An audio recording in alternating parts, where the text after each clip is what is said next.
What's good, TCGplayer.com and YouTube? It's your boy Prowinston here.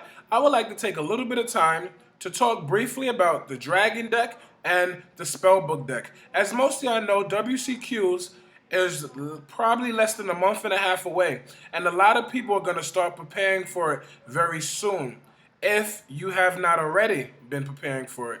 I would just like to share my thoughts on what deck I think is better and why I think most people will go to one deck rather than the other. Now, everything that I say is not to say that Mermails are bad or Mermails is a deck of the past. We all know Mermails with title is a very, very, very unique and creative idea. But we have to face facts, guys.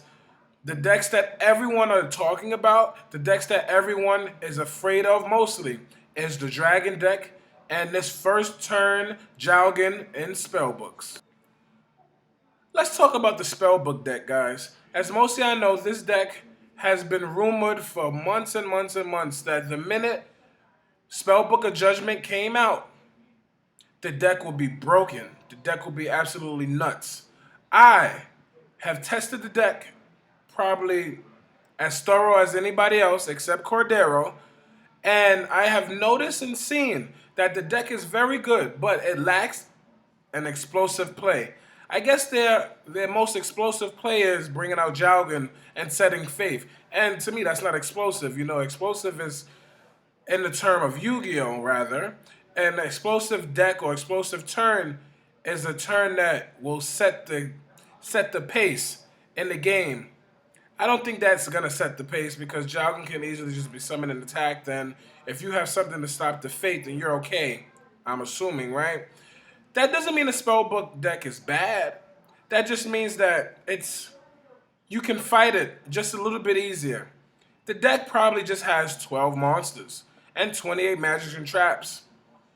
When I say magics and traps, I don't mean half-half. I probably mean the most traps I've seen in a good spellcaster deck is probably 4 to 5. Leaving it a total of 23 spells that you can use in the deck. We all know that you need 2 to 3 judgments. We all know that you need, and when I say judgments, I mean Spellbook of Judgments. We all know you need 3 secrets, 2 grand tower. Like, all these things are necessary. We all know that. But do you think that this deck can fight competitively, consistently, in a 12 to 13 round event, cutting off to top 64? I remember when I played in Nationals last year, and I thought that the Dragon deck that I played last year, the Chaos Dragon deck, was consistent enough for me to open up Future Fusion. That didn't happen like that, but I still had explosive plays. As sometimes all you need is to have an explosive move, and that can change the whole state of the game for the better.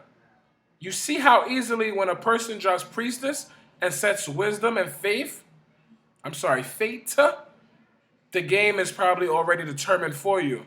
With a plus hand of 7, with a face down Judgment Day, and you're about to use, like, all of this stuff that's going to happen. Now, in this video, you will hear me refer to powerful cards as Day of Reckoning or Judgment Days because, like, come on, Spellbook of Judgment is probably the blessing from the Almighty, you know, like you needed this card. For all the spellcaster decks that's been waiting for it, this is what you got. And now the ability to play main deck Kaiko, the ability to play a Jowgen and bring it out automatically first turn. These are crucial things and ways that you can win. But it's not explosive as the deck that I'm about to talk about. So we all know why the E-Dragons, Elemental Dragons, Dragon Ruler, whatever you want to call it, we all know why the deck is being talked about. The deck is being talked about because of the abuse that you have. This deck is being talked about because of what it does. You are now allowed to play Big Eye in multiple copies, take your opponent's Big Eye, to even have a field predominantly of Big Eyes. Frazier Smith posted a picture one day on his Facebook channel displaying a regional match, and it had 5 Big Eyes. You would think, what's going on? And I'm just sitting here like, Why in the world there are 5 big eyes? It seems like when you're playing this dragon deck, especially in the mirror, you have to be careful because that bringing out 1 big eye is an explosive play. I'm trying to get you to understand what explosive play means. When I learned how to play Yu-Gi-Oh, when I learned how to become decent in this game, when I started to top and top, I started to watch my explosive moves more and more closely because once again, in the dragon deck, the first person that goes off usually loses unless you can go off and win. I know some dragon decks that's playing Threaten and Raw now because the mistake that most people will have is that they go off first. You put yourself in a predicament where you can't lose by not doing something, but you can lose by doing everything. I say that to say this. In a mirror match, you don't bring out Big Eye first. In the mirror match, you don't bring out Draco Sack first. Unless you can stop their Big Eye or their Draco Sack, you know? It's getting to a point where mind control is starting to get side decked in against the mirror. I see people main decking mind control when they're playing dragons. Some of you might say, Jarrell, what does this mean? Is the dragon deck just good because it's an expensive deck? The deck is not expensive. The whole deck is common and rare in a way of speaking. All you need is the big eyes and the Draco Sacks. And I do understand that's a lot. But you have to think about what the deck does. When Teledad was at his peak, when Cesar Gonzalez and Adam Korn and Ryan Spicer topped back to back to back with this deck, they understood what an explosive play was.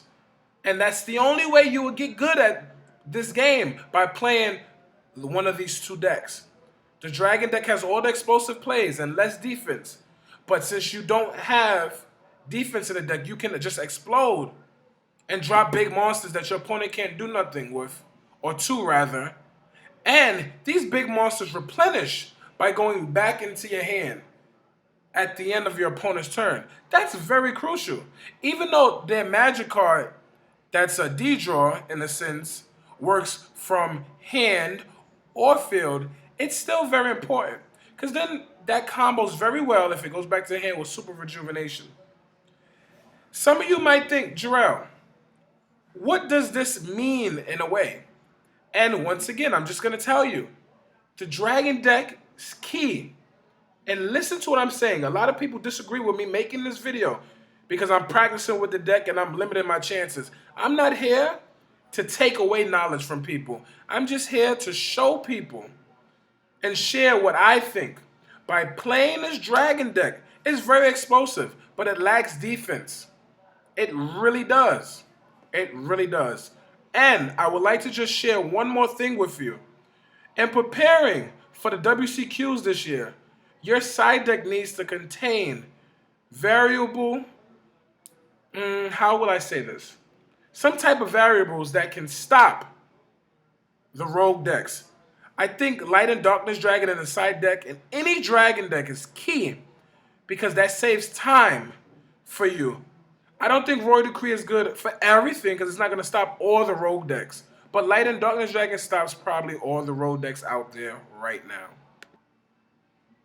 Yeah, guys, I hope you enjoyed this video. It was just a brief synopsis on what I think both decks can do. It's also a brief synopsis of why I think the dragon decks have the slighter advantage because of their explosive playstyle. But I would like to hear your thoughts. I would like to read them below. I would like to see what you believe is the reason why you may think spellcasters are better, or the reason why you may think they're in between, or the reason why you may think mermaids are just better. Please share your thoughts and concerns. My next video will most likely be a comparison between Spellbook of Judgment and Super Rejuvenation. 2 quick play spell cards that I think changes the way WCQs this year will affect later on's ban list, so to say.